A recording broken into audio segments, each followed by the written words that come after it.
கோபுரம் டிவி நேயர்களுக்கு இனிய வணக்கம். இன்று பிறந்தநாள் காணும் மற்றும் மணநாள் காணும் அத்துணை சகோதர சகோதரிகளுக்கும் எங்களது இனிய வாழ்த்துக்கள். பாபாவின் ஆசிகளோடு பல்லாண்டு காலம் நீங்கள் எல்லா வளங்களும் செல்வங்களும் பெற்று நலமுடன் வாழ வாழ்த்துகிறோம். பாபா அழைக்கிறார். அவரின் பொன்மொழிகளை கேட்பதற்காக, நம் பிரச்சனைகளை தீர்த்து வைக்கும் அற்புதமான கூட்டு பிரார்த்தனை செய்வதற்காக, மேலும் மனம் ஒருநிலைப்படவும் மனம் அமைதி பெறவும் அற்புதமான தியானம் செய்யவும் பாபா அழைக்கிறார். பாபா நம் கரங்களை பிடித்து அழைத்து சென்று அற்புதம் நிகழ்த்தவிருக்கிறார். வாருங்கள், பாபாவின் பொன்மொழிகளை தரிசனம் செய்வோம். அன்பு குழந்தையே, தடைகள் என்பவை நம்மை அடுத்த கட்டத்திற்கு அழைத்துச் செல்ல ஆயத்தம் செய்கின்ற விஷயங்கள். எனவே தடை வரும்போது தைரியத்தை இழந்து விடாமல் அடுத்த இலக்கை நோக்கி பாய்வதற்கு தயாராக இருக்க வேண்டும். அதுவும் என் பக்தர்கள் என்பவர்கள் சாமானியமானவர்கள் கிடையாது. அவர்கள் புண்ணியம் மிகுந்தவர்கள். பாவங்களும் கர்ம வினைகளும் தீர்ந்த ஒருவன்தான் சாயின் வழிபாட்டை எய்த முடியும் என்று நான் உனக்கு சொல்லியிருக்கிறேன். இப்போது நீ செய்ய வேண்டியதெல்லாம் சோர்வை நீக்கி புத்துணர்ச்சி பெற வேண்டியதுதான். மனிதர்கள் போடும் தடைகள் மலைகள் அல்ல, தாண்டுவதற்கு சிரமமாக இருக்கும்போது மலைத்து நிற்பதற்கு. அவைகளெல்லாம் மடை திறந்த வெள்ளத்தின் முன்னால் கையால் அள்ளி போடப்பட்டுள்ள மணல் குவியலை போன்றவை. உன்னை அவை தடுத்து நிறுத்திவிட முடியாது என்பதை மட்டும் கவனமாக மனதில் வைத்துக்கொள். சிந்தனையை ஒருமுகப்படுத்து. என்னை மனதில் நினைத்துக்கொள். செயலாற்ற தயாராகு. தடைகள் தளர்ந்து போகும். எதற்கும் கவலைப்படாதே. உன் அப்பா சாய் இருக்கிறேன். ஓம் சாய்ராம். பாபாவின் அற்புதமான பொன்மொழிகளை தரிசனம் செய்தோம். அடுத்த நிகழ்வு கூட்டு பிரார்த்தனை. நம் மனநலன் சார்ந்த பிரச்சனைகளுக்காகவும் உடல் நலன் சார்ந்த பிரச்சனைகளுக்காகவும் மற்றும் நம் அனைத்து விதமான பிரச்சனைகளுக்காகவும் சாய்நாதரிடம் கூட்டு பிரார்த்தனை செய்வோம்.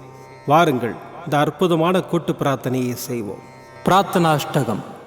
8 பிரார்த்தனைகள்.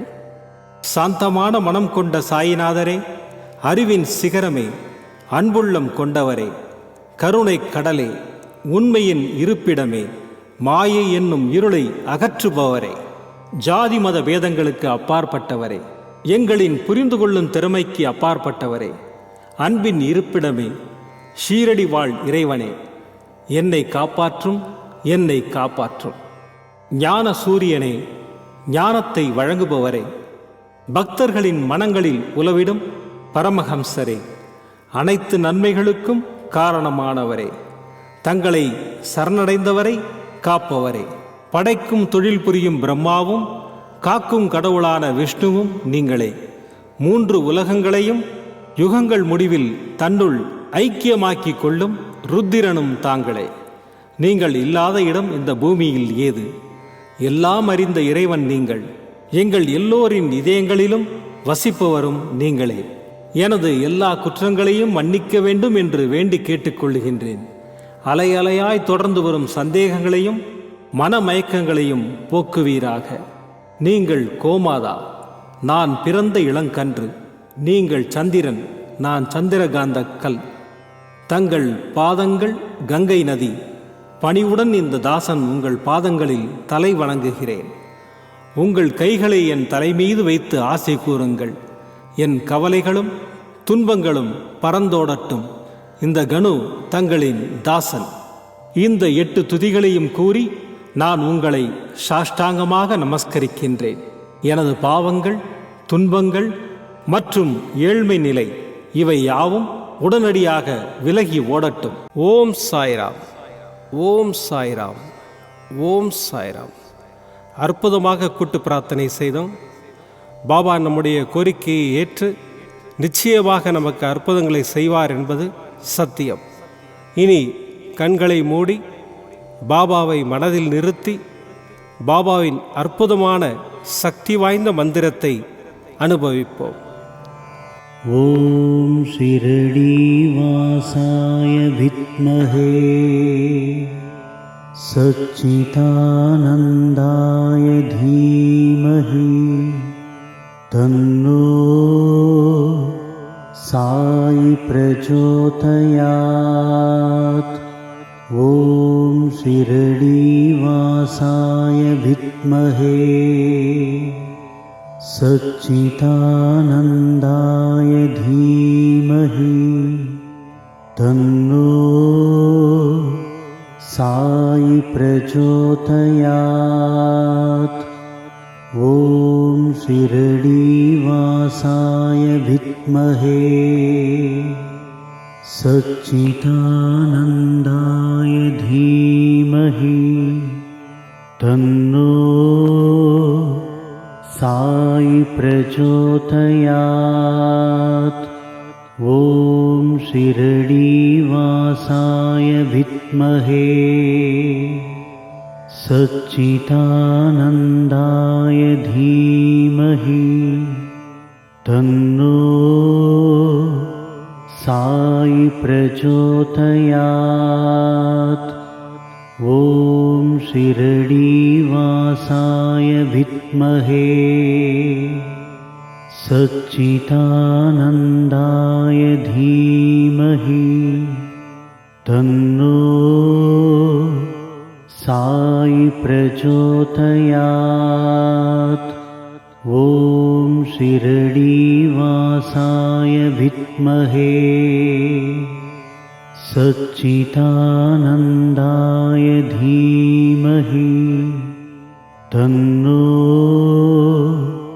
சாயி பிரச்சோதயாத்.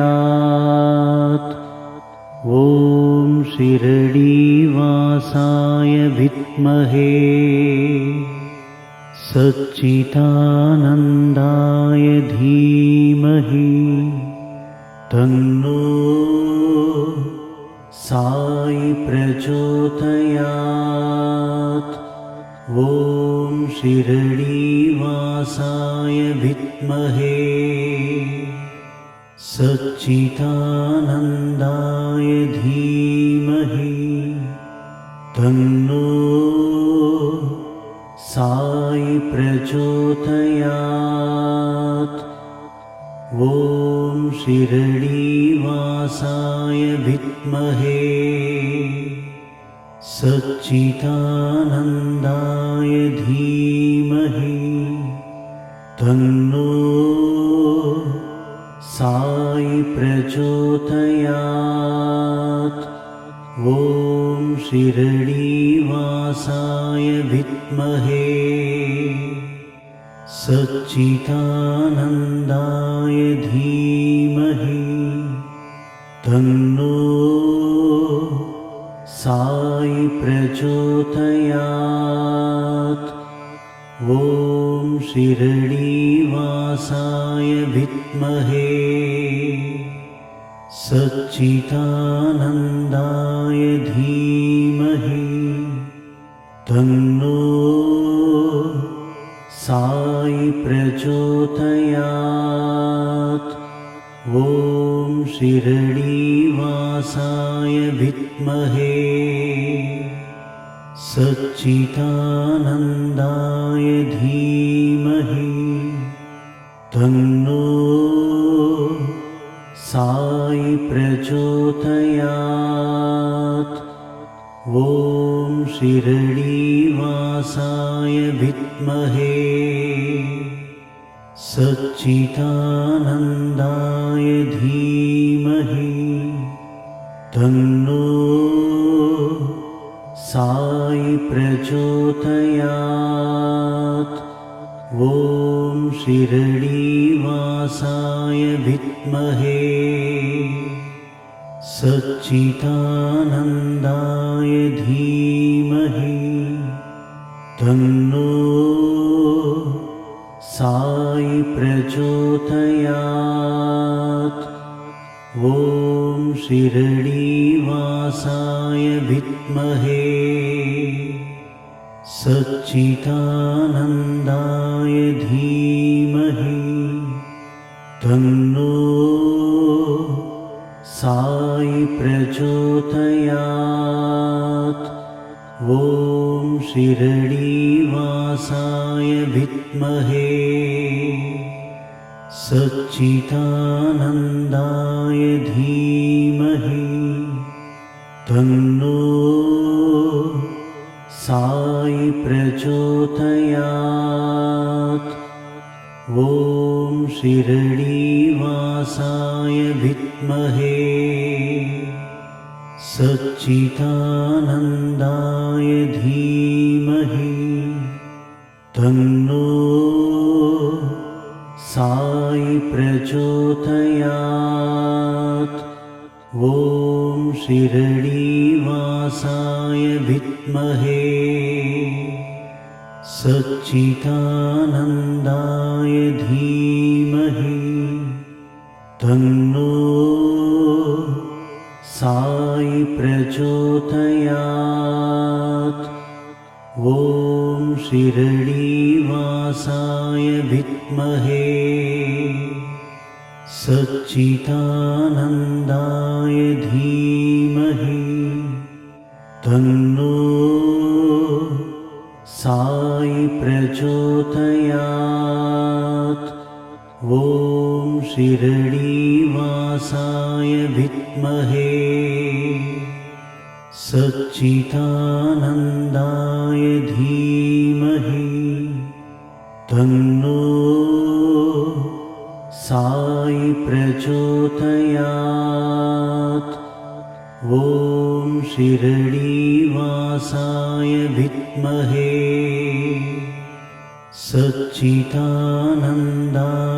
धीमहि तन्नो साई प्रचोदयात्। ॐ शिरडीवासाय विद्महे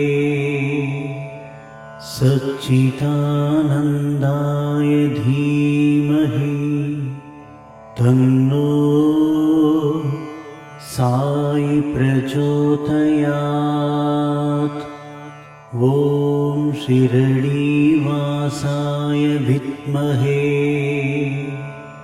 सच्चिदानन्दाय धीमहि तन्नो साई प्रचोदयात्। ॐ शिरडीवासाय विद्महे सच्चिदानन्दाय धीमहि तन्नो साई प्रचोदयात्। ॐ शिरडीवासाय विद्महे